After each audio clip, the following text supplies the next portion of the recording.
Ils voulaient simplement visiter la Bavière et découvrir le plus beau des panoramas.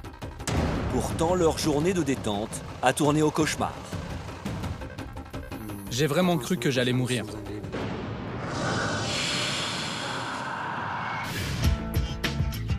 Avec ses lacs, ses immenses forêts et son château de contes de fées, la Bavière est la région la plus connue et la plus visitée d'Allemagne.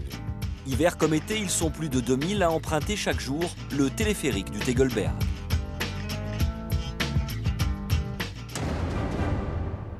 Mais le 12 août 2011, alors que 20 touristes sont à bord de la cabine, 2 parapentistes prennent leur envol du haut de la falaise et percutent les câbles du téléphérique.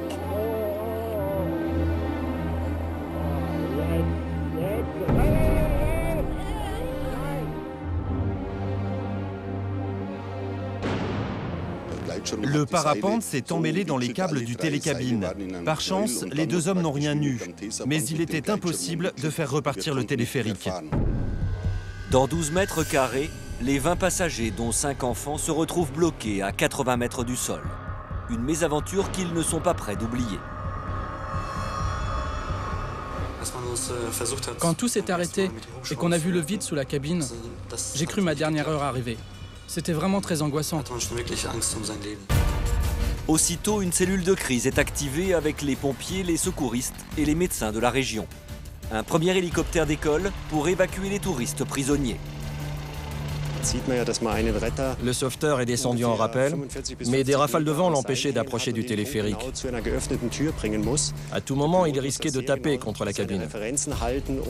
La situation était encore plus périlleuse, car le vent poussait l'appareil vers la paroi rocheuse.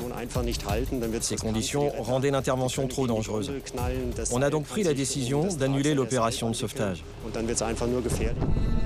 Pour les 20 passagers bloqués dans les airs depuis déjà plus d'1 heure, l'heure est grave. Surtout que le jour commence à tomber sur la vallée. Certains étaient terrorisés à l'idée de passer la nuit dans la cabine. Et une femme n'arrêtait pas de dire que le câble du téléphérique allait finir par céder.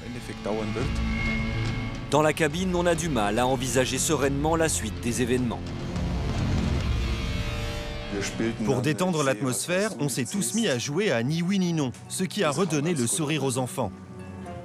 Et pour garder le moral, on se partageait l'eau et la nourriture que l'on avait dans nos sacs. On essayait surtout de garder notre calme. Les heures passent, la cabine ne redémarre pas.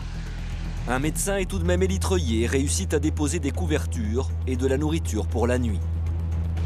Mais le manque de place oblige les passagers à se relayer pour étendre leurs jambes ou même simplement s'accroupir quelques instants. Pour passer le temps, je fermais les yeux en espérant dormir un peu.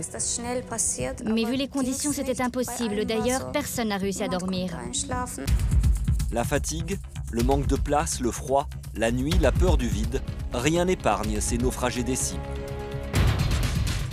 Mais après 17 heures d'attente et une nuit d'angoisse, au petit matin, le vent se calme et permet enfin aux hélicoptères de décoller. Lorsque j'ai vu l'hélicoptère arriver, j'ai été soulagée. Pendant 2 heures, sans relâche, les passagers sont élytreuillés, un par un.